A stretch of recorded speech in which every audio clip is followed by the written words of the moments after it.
chest up, shoulders back. This is Revival Fitness. As of today, we are just under 10 weeks out of my tentative show day. I have not officially signed up for anything yet, so that may end up being about a month or so later, depending on how the cards fall. But I'll tell you what, man, I am considering not doing a show at all. That's not a good idea, because I said I was going to do it. I like to go through with what I say, even if it might not be the best thing. And here's the reason why. All right, I mean, last night I just spent almost 3 full hours in total between doing it and the cleanup and everything, shaving my body, which I have to do all the time, given my genetics. This morning, I probably spent nearly a half hour going through posing, and you could call it check-ins, even though I don't have a coach. Some people have asked me, are you going to hire a coach, bro? Not at this point. Maybe if I take bodybuilding seriously down the line, I will. I mean, I'll tell you what, man, I find it very interesting that people who are complete beginners, like doing their first show, a lot of them today will hire coaches just for their first show. And that's what a lot of this comes down to, man. I just talked about the time aspects you have to put into it, and I don't even practice posing a remarkable amount. Some people practice posing every single day for almost an hour a day. Like, you'll see them after their workout. They are just posing constantly. I mean, the time and money drain that is bodybuilding cannot be understated. And that's on top of the cooking and eating the meals and everything. Now, given that you're cutting, you don't have to spend as much time eating in total. But meal prepping in general takes a good amount of time, especially when you're eating things like high protein. You have to make chicken all the time, all this other stuff. I mean, it's just so mundane and so much time is taken up. And really, on the amateur level at least, it's not even like there's no reward. It is a loss of money. That's what it comes down to. Nobody's making any money in bodybuilding. I mean, even the top level guys, some of them are not making money from bodybuilding itself. Now, all the ancillary things in the collateral stuff and social media, you can make money from that. But bodybuilding itself is a complete financial drain too, unless you are placing very high in men's open or classic physique or something like that. So you think about all these factors, bodybuilding is truly illogical. It makes no sense to do this. And once again, I'm talking about bodybuilding, not just I go to the gym and flex my muscles and post Instagram selfies. That's not bodybuilding. I mean, actually competing. That's what it is. It is just such a drain, especially if you're going to be traveling a lot and all these other things. You have to pay for the hotel room.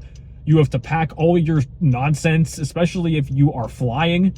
You got to pack your mini grill and your coolers and stuff. Some of the stuff I see these pros do. I mean, this lifestyle on the baseline is kind of crazy, but the deeper and deeper you go into it, it just gets more and more ridiculous. And there's no way around it, really. And I think that's why some people like it. Like, they embrace the craziness of it, the absurdity of it. I don't know if I do, man. And, you know, that's what I go back and forth about. Depending on how this show pans out, some people have asked me, do you think you're going to seriously go into this? I'm not sure. Even if I have the potential to, which that's not a guarantee, if I could take it seriously far and succeed, I don't even know if I would. Because I spent the past 3 months or so cutting in a pretty significant deficit. I will say, I have done much better with the cut this time than last time, given the diet adjustments that I've made. I might do a full video down the line about those adjustments, because I know a lot of you guys have similar problems when cutting. You cannot stick to the macros or the diet, or you're constantly having cheat meals, or you might be convincing yourself that the cheat meals are justified because, oh, well, I've been cutting for a while. It's only been like 2 weeks, right? You know, there's all these things that go into it. So that'll probably be coming out at some point as well. All the switches I've made and the strategies I've implemented. But I am doing cardio, numerous miles walking every day, and I'm very fortunate because I am able to put a treadmill under my standing desk so I can get 2 birds stoned at once. I know a lot of you guys don't have that luxury. If you do not have a home office set up where you can put a treadmill or a bike underneath you, or if you don't have a physical job on your feet, if you're at a typical desk setup, maybe you're even a student and you're sitting for a lot of the day, the cardio time itself becomes a burden as well.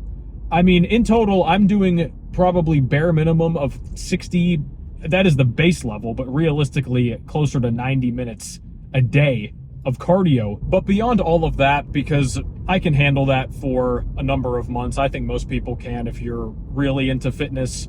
Even if you don't love competing, I think most guys can swallow their pride and do some things they don't want to do just to get it done, say you did it, whatever. Even though a lot of these guys on here that call themselves bodybuilders never will do that, bunch of LARPers. However, what really hit me was the fact that I am under 170 pounds at this point, and that is what is necessary for me to get to a level of leanness to be competitive in a show. But this is not only applying to me, this goes for a lot of you as well. I mean, that's why we're here on YouTube Fitness in the first place, most of us. We don't have phenomenal genetics. Even if you may have a couple genetic strong points, I think I do, such as my shoulders. I think I have an overall good frame and just kind of flow, but I do not get big easily. I am a lanklet. I am naturally closer to the ectomorphic side of the scale. It just takes so much time to fill out your body, especially when you're not in the manlet range. You're not one of these guys in fitness who is 5'4", 5'5", 5'6". I mean, it takes long just to fill out your frame with your basic muscle mass, let alone have, visible, demonstrable, serious muscle mass to where you're going to reliably be able to win bodybuilding shows. That's what was hitting me recently, man. I was like, okay, I don't know if I should even be competing yet. Mind you, I've already done one competition, and you could say I should not have done that contest. I'm glad I did it for the experience, but in terms of just the overall size built, I did not have enough size, realistically speaking, I think, and I didn't get lean enough too. I did everything wrong, which is just part of the process. Live and learn. I think a very good argument could be made that I had no real business doing the first show, and some people would argue that I don't even have business doing this show.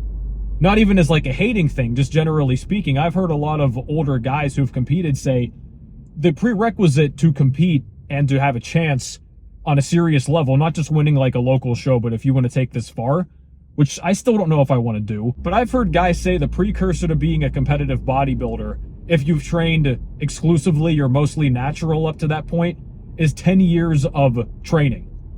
And I originally was like, oh, no, I don't think so. But the more I go into this and the more I see some of these other competitors, man, I start to get that. And this also ties into social media because you see all these kids online now. 18 years old, natural bodybuilding pro. You see some of these dudes now who are 20 with IFBB pro cards, man. I mean, the game is insane out here. And of course, they're going to be on the genetically blessed side, no matter what they're doing. But this is why the PEDs are so common, man. I mean, there's just not enough time. If you want to get good at this now, take this far now, get a big following now, there just is not enough time to just trudge through 7, 8, 9, 10 years. And I'm going into, I think, year 8 of training. And I've told you guys many times in the past, I practically wasted my first 3 because I didn't know what I was doing. I was stuck in novice purgatory. It pains me to think about where I could be now if I knew what I do back then. But that's the fitness industry trap. As I've also talked about, if you come into this space, like most people in the online scene do, you are not a serious athlete, you didn't have access to very good coaches and reliable coaches and stuff, you just find the most popular channels, and in the vast majority of cases, they're full of shit in at least one or more major ways, vilifying bulking's perhaps the biggest way, something a lot of them have in common, if not terrible training methods and all this other stuff, and pushing body dysmorphia, but you're going to waste so much time. And you realize that, and it's like, man, a lot of you guys, I talk to a lot of dudes now who are novices, and, everybody wants to cut. No matter how much I tell you guys you need to bulk, that desire to cut is always going to be there, even for guys that are not in a position to be cutting, because you want to get abs, brah. And I get it, but you need to realize, man, every month you spend not bulking, if you're a novice, even intermediate, I mean, it just takes so much time to build this size. Every day, week, month, however long you want to extrapolate it, whatever increment of time you want to use, every single moment, really, that you're not bulking as somebody that is not really big yet, you're wasting your time if you want to build as much muscle as possible. And that's part of the pain of hindsight, because you look back and it's like, man, I did this crazy long cut trying to get abs, and a lot of you didn't even get abs because you simply did not have the muscular development yet. Once again, some guys genetically can have abs without ever touching a weight. That is rare. Some guys just naturally build muscle. Some of those guys that grew up on farms, they're just jacked, given their genetic factors and their environment, things like that. But the vast majority of us, man, we do not come from these ideal situations, okay? We are just dudes that started out, whether you were skinny or skinny fat, or even if you were closer to obese even, the common denominator is that we did not have a lot of muscle mass.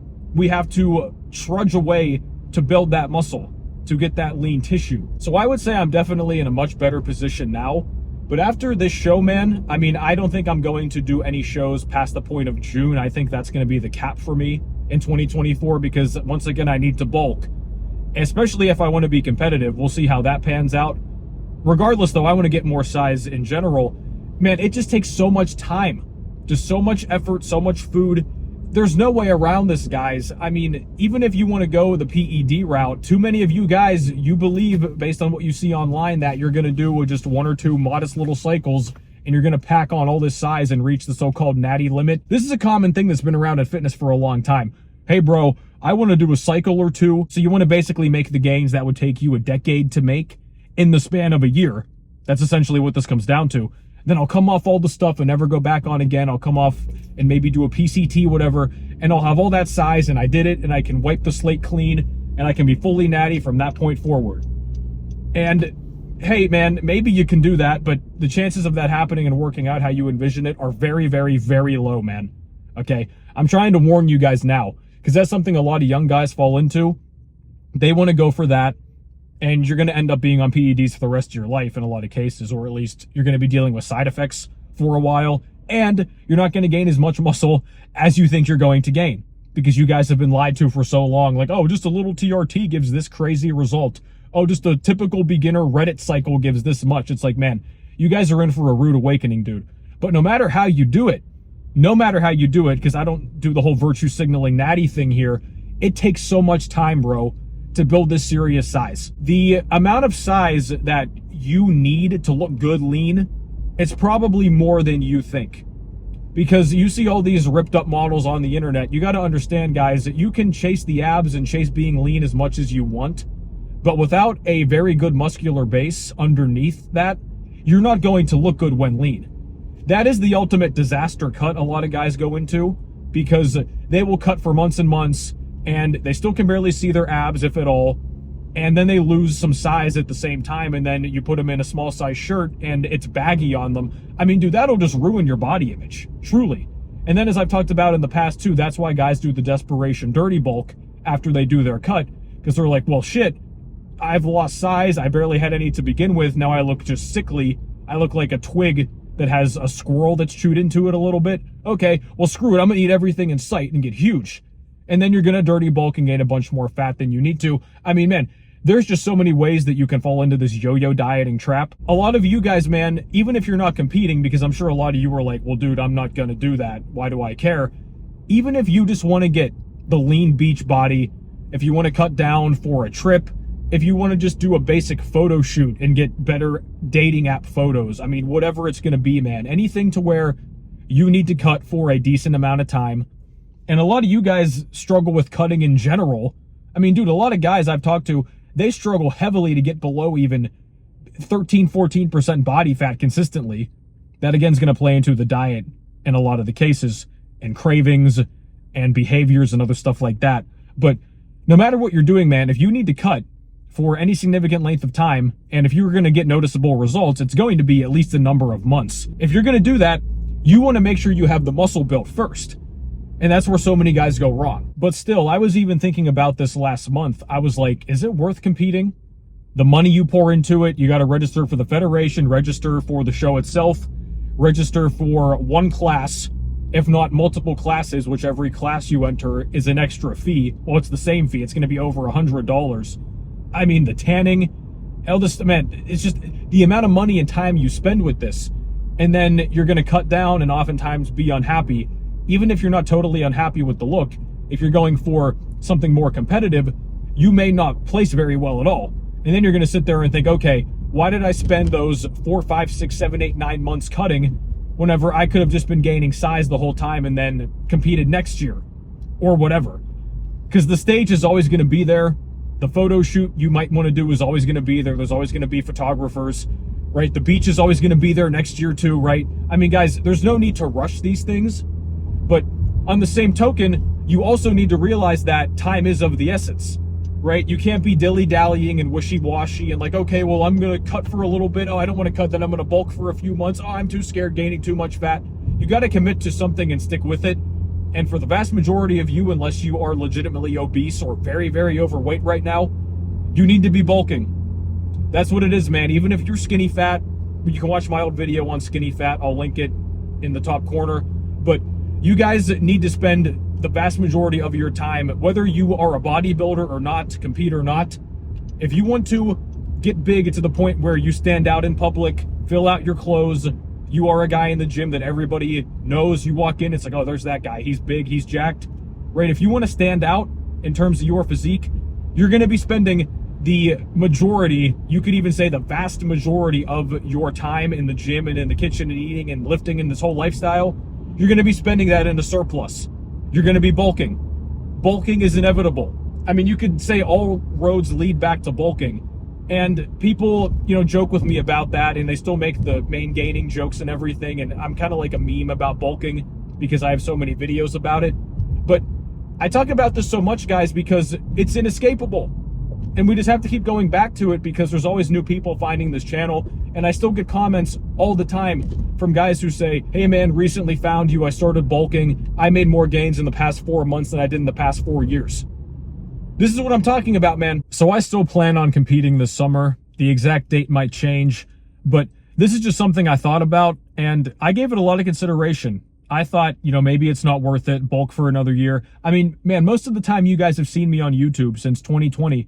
I've been bulking for, it's got to be at least 3/4, probably more of that time.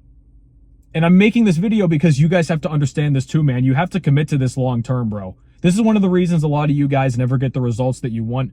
Aside from the bad training and everything else, diet mistakes, just the process itself, you guys flip-flop way too much. And that's why this stuff like maingaining and recomping is so appealing, because you're led to believe you're going to get the best of both worlds. You're actually going to get the worst of both. You're going to lose fat at a slower rate and gain muscle at a slower rate. Whenever you cut, you're going to lose fat faster, also going to totally stall your muscle gain progress, maybe even lose some the farther that you cut, but at least you're losing the fat. And it's the opposite for bulking, but at least on those two ends of the spectrum, you're getting your desired result, and the trade-off is the other end. When it comes to recomp and all this stuff, and oh, I'm going to do my itty-bitty 50-calorie surplus, bro, you are fooling yourself. Okay, that's just how it is, guys. So keep this in mind if you're somebody now that tends to yo-yo diet. You go back and forth and you do your 3-month bulk and then you get scared and then you do your cut and then, oh, I'm too small, and then you just go back and forth. You're going to cost yourself a lot of progress, guys. And I have other videos about body dysmorphia. More will be coming because I know it's hard based on what you see online. You always think you're too fat. You always think you're too small. It's very hard mentally to overcome these things. But you need to just put your head down and do the work. And I get flack for this, but this is why I encourage guys not to step on the scale every single day, not to obsess over the scale, not to take tons and tons of progress pictures, not to always be measuring yourself. I'll have a video coming up too about old school ways to know you're making progress, to get out of this obsessive tracking culture and mindset that has permeated fitness. But that's what's going to cost you, man, because you focus on the numbers too much and you get scared and anxious and you're always going back and forth. A lot of you guys, man, you need to just eat the food, go to the gym, get the rest, and then live your life. Maybe take a nice mirror selfie if you've got a good pump or whatever, but you got to stop obsessing over, oh, how do I look in the mirror today? Oh, in this angle and this lighting and stuff. Guys, the mirror is ultimately not your friend. As a novice, as an intermediate, you need to just put your head down and just gain the size. Once you've gained the size, then you can do more things that you want. Then you can cut down, then you can decide what you want to do from there. You're going to have more experience anyway and be better at judging these things.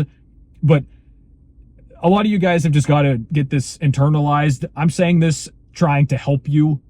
So take this into consideration. But this has been it for me, guys. Thank you for watching. Be sure to send this to a friend that needs to see it. You can get in direct contact with me down below via Patreon. That is the best way for one-on-one conversation. Be sure to grab your program today and use my links to save money on some great products and services. And I will catch you guys next time.